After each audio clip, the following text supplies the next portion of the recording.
26/11 ఈ గాయాన్ని ఏ భారతీయుడు మర్చిపోలేడు. కానీ ఆ చీకటి రాత్రి ఉగ్రవాదులు నరమేధం సృష్టిస్తుంటే వాళ్ళను అడ్డుకోవాల్సిన మన ఎన్ఎస్జీ కమాండోలు ఎక్కడున్నారు? వాళ్ళెందుకు సమయానికి రాలేకపోయారు? ఆ రోజు ఆపరేషన్ లో పాల్గొన్న ఒక కమాండో సురేందర్ సింగ్ చెప్పిన నిజాలు వింటే మీ రక్తం మరిగిపోతుంది. ఆయన కళ్ళతో చూసిన భయంకరమైన నిజం ఇది. ఆయన చెప్తున్న మాటలు వినండి. కొందరు మహిళల శరీరంపై బట్టలు కూడా లేవు. ఉగ్రవాదులు రాత్రంతా వాళ్ళపై అత్యాచారాలకు పాల్పడ్డారు. ఈ నిజాలు బయటకు రాకుండా అప్పటి ప్రభుత్వం చాలా విషయాలను తొక్కిపెట్టింది. बहनों को शरीर के ऊपर कपड़े नहीं थे.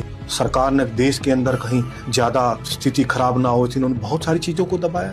महिलाओं के साथ रात भर करते रहे आतंकवाद. కానీ అసలు విషాదం ఏంటంటే ఈ ఘోరాలన్నీ జరుగుతుంటే మన ఎన్ఎస్జీ కమాండోలు ఢిల్లీ ఎయిర్పోర్ట్ లో గంటల తరబడి నిస్సాయంగా చిక్కుకుపోయారు. వాళ్ళను ముంబైకి తరలించడానికి అప్పటి కాంగ్రెస్ ప్రభుత్వం ఒక్క విమానాన్ని కూడా సమకూర్చలేకపోయింది. ఆయన ఆవేదనతో అడిగిన ప్రశ్న ఇదే. రాత్రి 10:30 నుంచి 11 గంటలకు మాకు సమాచారం అందింది. 20 నిమిషాలలో మేము ఎయిర్పోర్ట్ లో సిద్ధంగా ఉన్నాం. కానీ మమ్మల్ని రాత్రంతా అక్కడే ఉంచి ఉదయం 6 గంటలకు ముంబై చేర్చారు. ఈ ఆలస్యం జరగకపోయి ఉంటే మేము సమయానికి చేరుకొని ఉంటే ఆ 166 మంది అమాయకుల ప్రాణాలు కాపాడగలిగే వాళ్ళం. ఆ 166 మంది మరణాలకు బాధ్యులెవరు? ఆ కమాండో మాటల్లోనే ఈ చావులకు ఉగ్రవాదులు ఎంత కారణమో ఆనాటి చేతకాని ప్రభుత్వం, అప్పటి హోంమంత్రి కూడా అంతే కారణం. ఒక వీరుడి ఆవేదన ఇది. रात भर रोक के रखा. सवेरे पहुंचे हम तो करीब 6 बजे के आसपास. तो आपको इन्फॉर्म कब किया? इन्फॉर्म हमको 10:30-11 बजे के बीच में इन्फॉर्मेशन हुई और 20 मिनट के अंदर जो ना वहाँ से मूवमेंट होता. 11 बजे के आसपास हम दोनों एयरपोर्ट के ऊपर थे सब लोग. 26/11